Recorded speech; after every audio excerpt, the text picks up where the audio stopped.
Assalamualaikum warahmatullahi wabarakatuh. Bismillah, alhamdulillah, alladzi khalaqal mauta wal hayata liyabluwakum ayyukum ahsanu amala wa huwal azizul ghafur. Allahumma shalli ala ruh sayyidina Muhammad fil arwah wa shalli ala jasad sayyidina Muhammad fil ajsad wa shalli ala qabr sayyidina Muhammad fil qubur. Allahumma baligh ruh sayyidina Muhammad minna tahiyatan wa salama. Amma ba'du. Para hadirin, para pemirsa rahimakumullah. Malam Kamis ini alhamdulillah kembali kita bisa berziarah, bersilaturahim ke tempat keramat yang dalam haji pemutihan Lemah Suci Cibaligo ini dalam suasana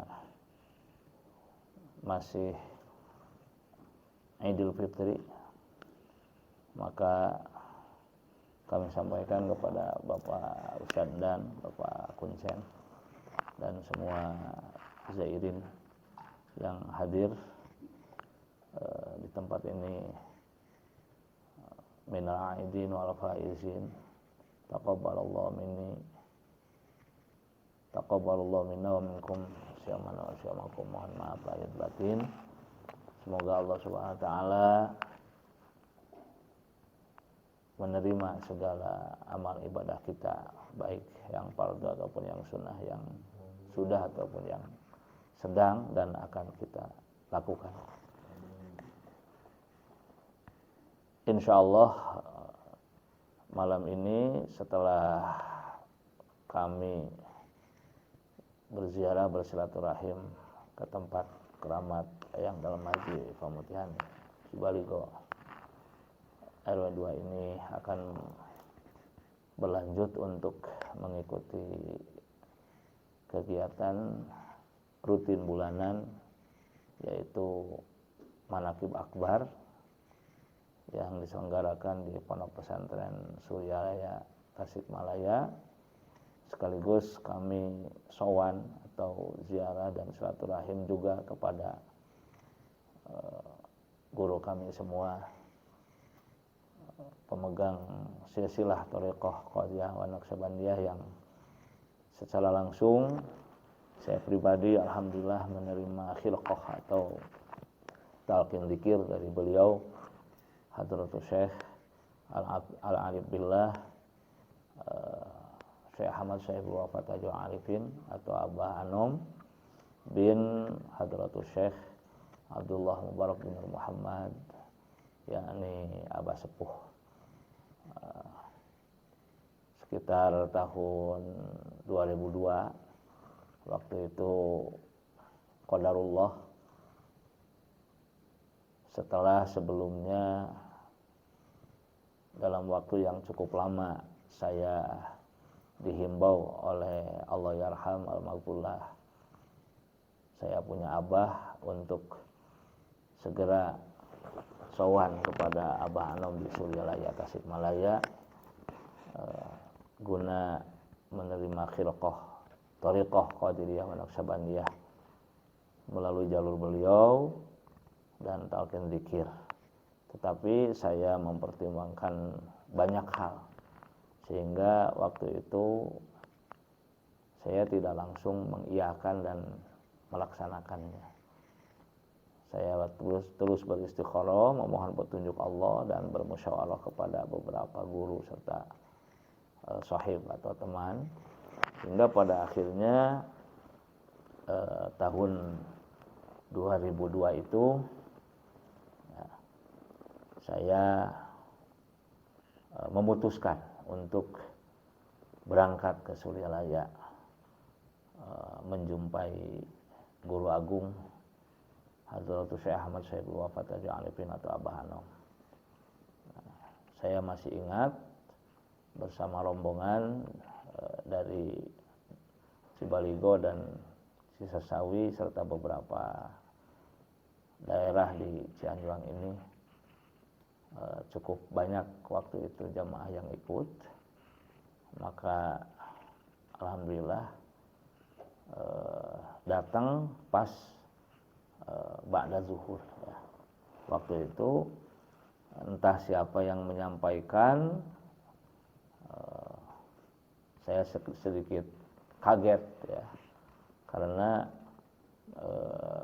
ada beberapa orang pengurus waktu itu di Pondok Pesantren Suryalaya. Begitu kami rombongan dari sini tiba, langsung ada yang berceloteh. Siapa yang katanya ingin langsung talqinnya sama Abah? Nah, mana orangnya gitu. Memang saya sebelum berangkat itu menyampaikan ya kepada jamaah, khususnya para tokoh ikhwan di Cianjuang ini, bahwa seandainya saya menerima talqin zikir pun TKN Suryalaya, saya maunya dengan Abah langsung, tidak melalui wakil talqin. Nah, mungkin perkataan saya itu sampai ke sana ya. Nah, walhasil ya saya tidak komentar, tidak menjawab. Karena langsung waktu itu ke masjid, sholat duhur berjamaah, zikir, berdoa seperti biasanya, dan selanjutnya diminta datang ke rumah Cep Haji Didin Khidir Abidin, nggak salah nama beliau itu. Nah, salah seorang putra Abah. Nah, kita bersengkrama di rumah beliau, kemudian beliau pun bertanya, betul ingin ditalkinnya langsung sama Abah. Nah, saya jawab, ya betul Kang Cep, kalau saya tidak sama Abah mungkin saya pikir-pikir dulu lagi gitu kan, karena ini pun melalui proses yang cukup lama. Nah, maka Cep Didin waktu itu mengatakan, sepertinya kecil harapan kalau saudara, ya, maksudnya saya ingin talqin langsung dikir TKN dari Abah, karena untuk saat ini Abah sudah jarang mentalqin langsung, sudah diserahkan kepada beberapa orang wakil talqin. Di antaranya ada Allahyarham Kang Resa Ajengan Aang Cianjur, kemudian Pangresa Ajengan Gaos Ciceri, kemudian Ajengan Citungku waktu itu, dan Ajengan Jegen Sukabumi ya. Semuanya sudah almarhum, tinggal Ajengan Gaos yang masih ada. Nah, itu yang pertama. Yang kedua, kata Cep Didin, Abah sudah uzur ya, berjalan pun pakai kursi roda sekarang, didorong kemana-mana. Nah, apalagi jam-jam segini menjelang sore, Abah walaupun lagi sehat itu jarang menerima tamu. Maka saya menjawab kepada Cep Didin, ya udah Cep, saya mah gimana ininya aja gitu, ada apa adanya lah. Kalau memang tidak bisa ya sudah, berarti saya belum saatnya jadi ikhwan TKN Suryalaya. Saya saklek aja menjawab seperti itu. Nah, kata Cep Didin, gini aja udah, kalau kekeh mau sama Abah mah tunggu saja sampai besok, berarti nginep. Mudah-mudahan pada subuh atau pagi-pagi bisa. Nah, itu pun tidak janji kata beliau. Nah, saya jawab, aduh Cep, kalau saya harus nginep di sini sepertinya saya tidak bisa, karena ada beberapa orang santri yang harus saya kasih taklim ya, pengajaran untuk nanti malam itu, baca beberapa kitab, saya bilang.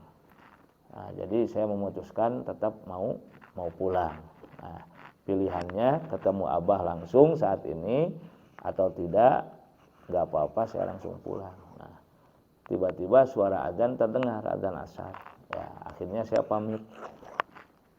Saya pamit mau sholat duluan, mau pulang. Kata Syekh Didin, oh ya silakan. Nah, singkatnya kisah, saya ke air, terus saya masuk ke masjid di Suryalaya itu, naik ke lantai 2. Karena saya sholatnya mau duluan, mau munfarid. Nah, saya sholat sunat qobliyah asar plus syukurul wudu. Sebelum qomat untuk fardu, saya berdoa, ya Allah, kalau maslahat, kalau manfaat, kalau baik menurutmu, saya talqin zikir TKN Suryalaya saat ini, ketemukan saya dengan Abah Anom. Nah, saya usap muka saya, terus saya qomat, sholat asar sendirian. Qadarullah, begitu saya selesai sholat, baru salam yang pertama ke sebelah kanan, Assalamualaikum warahmatullah. Ini sudah ada yang membisikin di telinga saya sebelah kanan itu, ya, cepat katanya ditunggu Abah di bawah. Nah, saya juga percaya atau tidak, ya, antara benar apa ini guyon gitu ya, bohong gitu, karena saya baru salam pertama, Assalamualaikum warahmatullah. Nah, ke sebelah kanan nengok itu langsung ada yang ngomong ke telinga saya, cepat ditunggu Abah di bawah. Saya nggak lihat dulu siapa orangnya yang ngomong itu. Nah, cuman saya selesaikan salam ke kiri, saya usap muka, antara saya gembira dan nggak percaya. Saya turun ke bawah, masuk madrasah, ternyata betul pintu sudah dibuka dan Abah sudah duduk di kursi roda menghadap ke pintu. Nah, begitu saya mau masuk, tiba-tiba ada tamu, kalau nggak salah itu 3 orang, ada tamu lagi duduk di kursi. Yang satu orang itu yang masih muda, rambutnya gondrong, terus nggak pakai peci gitu ya, seperti preman lah, dia duduk terus ngomong, Bah, saya datang jauh dari Kalimantan nih, jauh-jauh saya datang ke sini sengaja untuk menyampaikan titipan salam dari Syekh Anu lah, saya lupa lagi namanya ya, yang ada di Masjidil Haram di Mekah.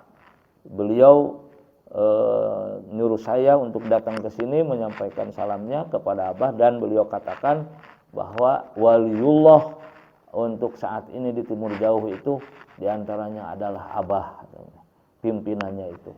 Nah, Abah Anom itu cuek aja ya. Adanya orang tadi tamu dari Kalimantan ngomong begitu, Abah nggak komentar, nggak berekspresi apa gitulah ya, nggak menanggapin gitu.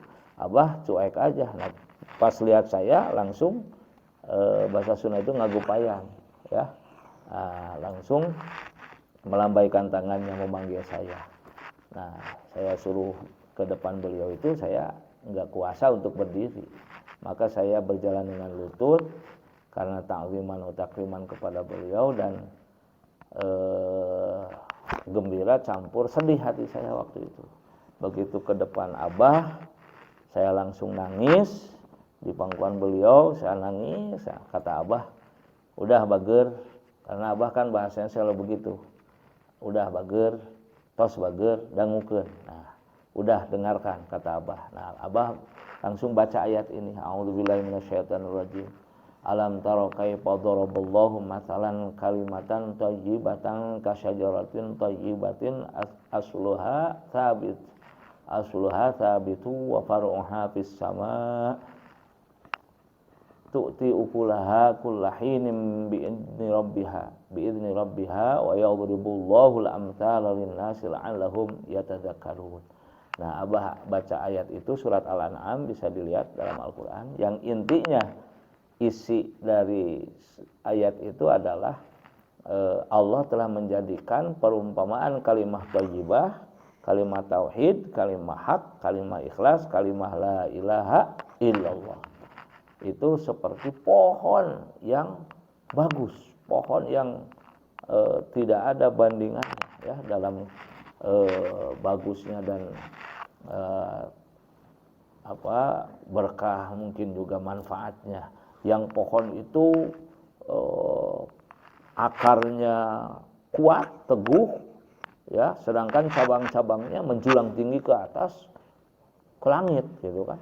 Nah, artinya kalimah thayyibah itu apabila sudah kita pegang dengan erat, maka insya Allah akan membawa kita kepada suatu keteguhan, ya, kekuatan batin kita. Nah, seiring dengan pasti akan banyak godaan, cobaan, ujian, rintangan kepada kita itu, ya. Nah, bertubi-tubi. Nah, kita akan diberi kekuatan oleh Allah Subhanahu wa taala, dan insya Allah kita selama yakin, ikhlas berpegang dengan kalimat thayyibah itu, kita akan menjulang tinggi cabang-cabangnya ke langit. Ya, dalam arti yang luas mungkin kita tetap akan selalu dalam petunjuk, perlindungan serta pertolongan Allah Subhanahu wa taala, ya. Makanya kunci untuk saya secara pribadi dengan zikir itu ya nikmat lah gitu. Dalam suasana bagaimanapun, dalam situasi suka duka, susah senang, dimanapun berada, kapanpun, dengan zikir itu ya nikmat saja gitu kan.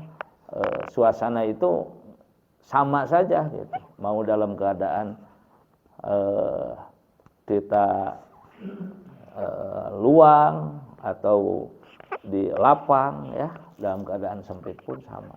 Ini sesuai dengan yang dikatakan oleh Imam Ibnu Malik, ya, Imam Ibnu Malik dalam Alfiyah, farfa bi dhammin wan siwan fathan wajur kasron kadzikrullahi abdahu yasur. Ini dalam nazam Alfiyah saja tentang zikir pun ini disebutkan. Ternyata Imam Ibnu Malik itu, ya, penulis Alfiyah itu juga beliau seorang sufi, seorang ulama, bukan saja ahli ilmu gramatika bahasa Arab atau ilmu nahwu dan shorof, tetapi beliau pun ternyata tasawufnya itu dalam, ya, sehingga beliau ada beberapa bait-bait nazam alfiyahnya itu yang menyebut-nyebut tentang zikir, tentang thariqah. Nah, di antaranya bait tadi, kadzikrullahi, zikir kepada Allah, abdahu, kepada hambanya, yasurru, akan menggembirakan, akan membuat gembira. Jadi bisa dikatakan kunci agar kita selalu hidup itu gembira, happy, ya, enjoy dimanapun, tidak terbatas tempat, tidak terbatas waktu. Pokoknya kita hidup ingin selalu merasa senang aja. Ya udah, zikir kepada Allah. Kuncinya itu zikir kepada Allah, ya. Nah, silakan buktikan. Nah, kembali lagi kepada yang tadi, akhirnya setelah Abah bacakan ayat surat Al-An'am tersebut, kemudian Abah menyuruh saya mengikutinya, ya, membaca kalimah la ilaha illallah dengan saya dibimbing prakteknya. Jadi kalau zikir thariqah itu, ya, khususnya Teken Suryalaya yang saya terima dari Abah Anom, dan kemudian saya secara teorinya saya temukan dalam kitab-kitab seperti tulisan Syekh Nawawi Al-Bantani, Yaqatul Ghais, itu ada artinya. Kalau menggerakkan kepala itu bukan sembarangan menggerakkan kepala, ya. Jadi bukan gerak-gerak semaunya nggak karuan begitu, bukan. Tapi ada artinya. Karena ketika kita mengucapkan kalimat napinya, mentiadakannya itu, kita tarik dari bawah, ya, ke atas. Nah, ke atas itu maksudnya ke pikiran kita, ya. Kita tiadakan, kita napikan semua selain Allah. Lah, tidak ada kan? Yang ada di pikiran kita apapun itu urusan-urusan dunia itu tidak ada, semua kosongkan. La ilaha, nah, tidak ada Tuhan, dilempar ke kanan.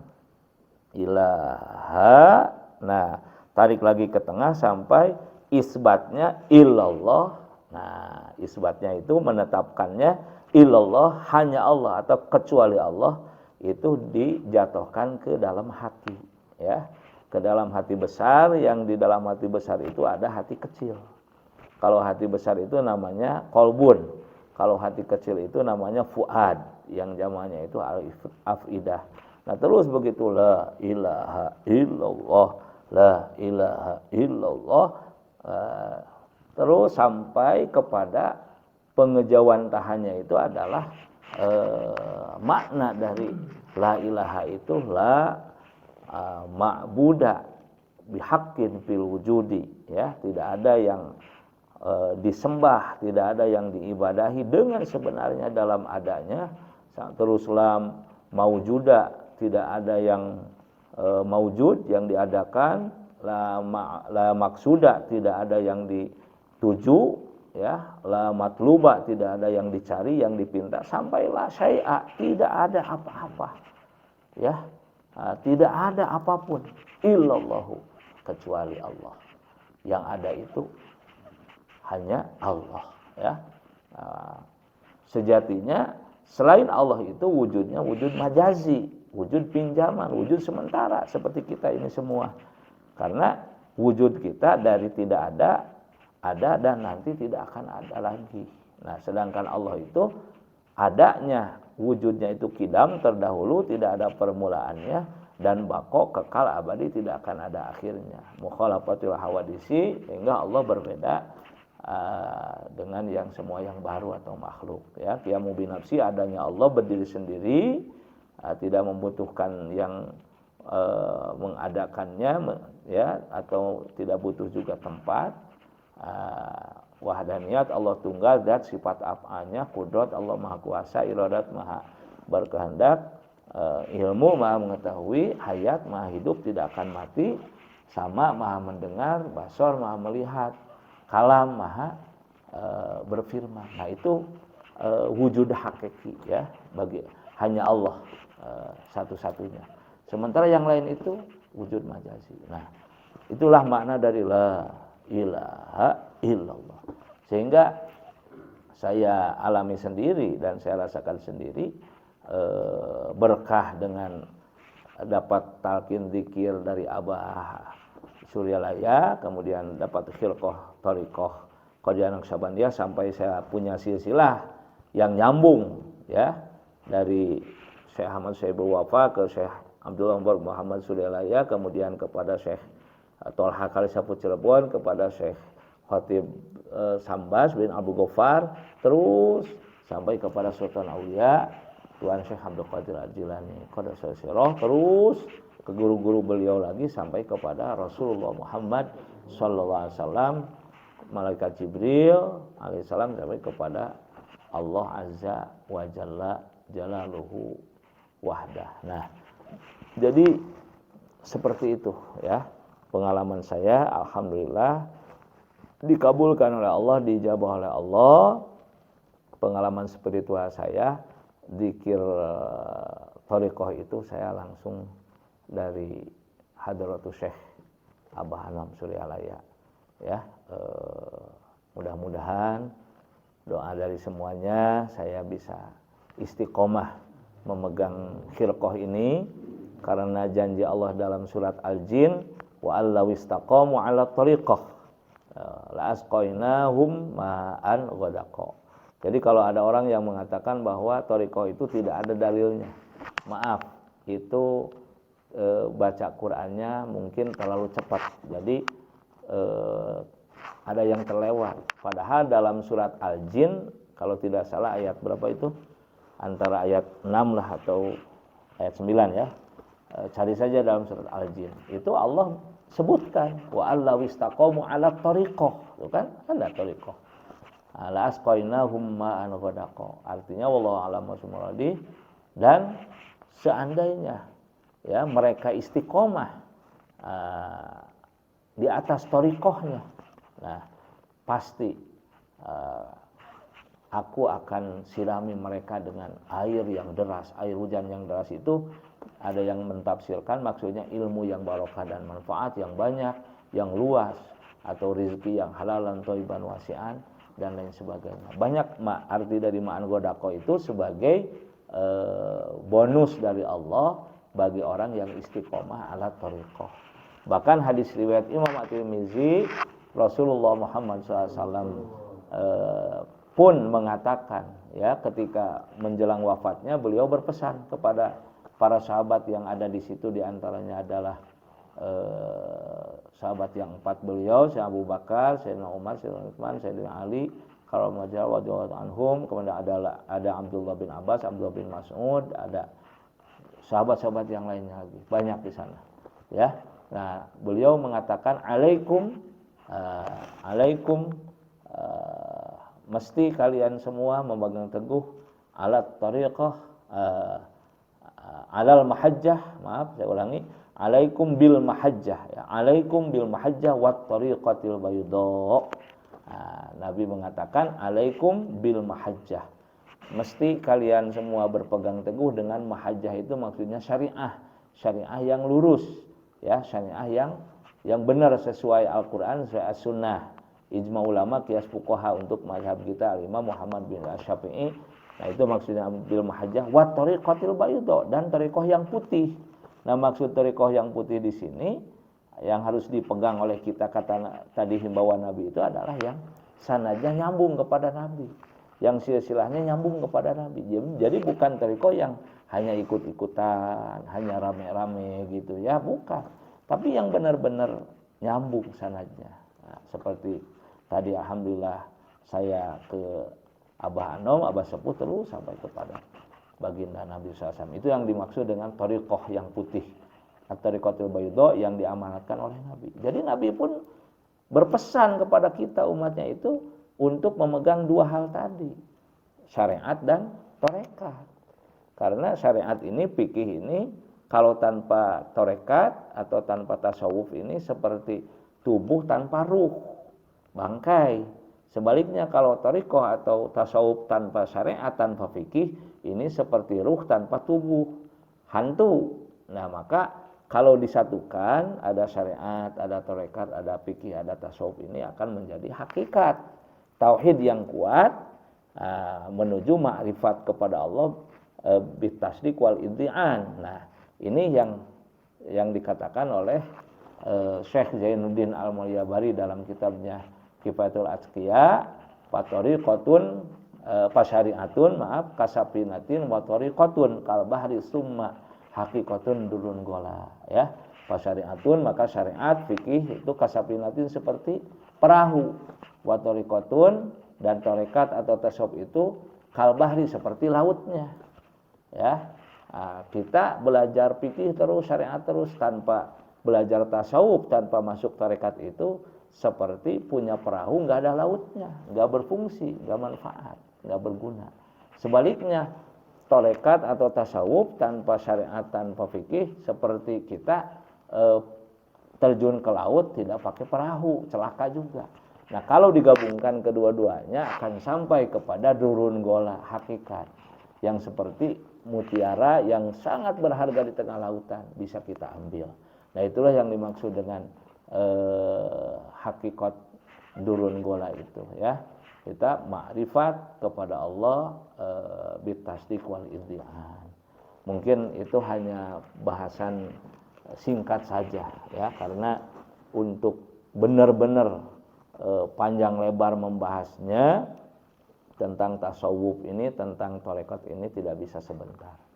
Sepertinya satu malam pun akan kurang. Nah, jadi mohon kepada para pemirsa yang budiman dimanapun berada, kita jangan terlalu mudah untuk menjustifikasi, menghakimi, atau jangan mudah kita itu menilai kepada orang lain, ya, apalagi memvonis bahwa wah ini orang nggak jelas umpamanya syariatnya, tarekatnya, manhajnya nggak jelas. Nah, jangan seperti itu, ya. Tolong dicermati dulu dari diri sendiri, sejauh mana pemahaman kita dengan tentang fikih, tasawuf, tauhid, syariat, tarekat, hakikat, itu sejauh mana pemahaman kita, wawasan kita, ya, dengan dasar Al-Quran dan As-Sunnah atau hadisnya itu.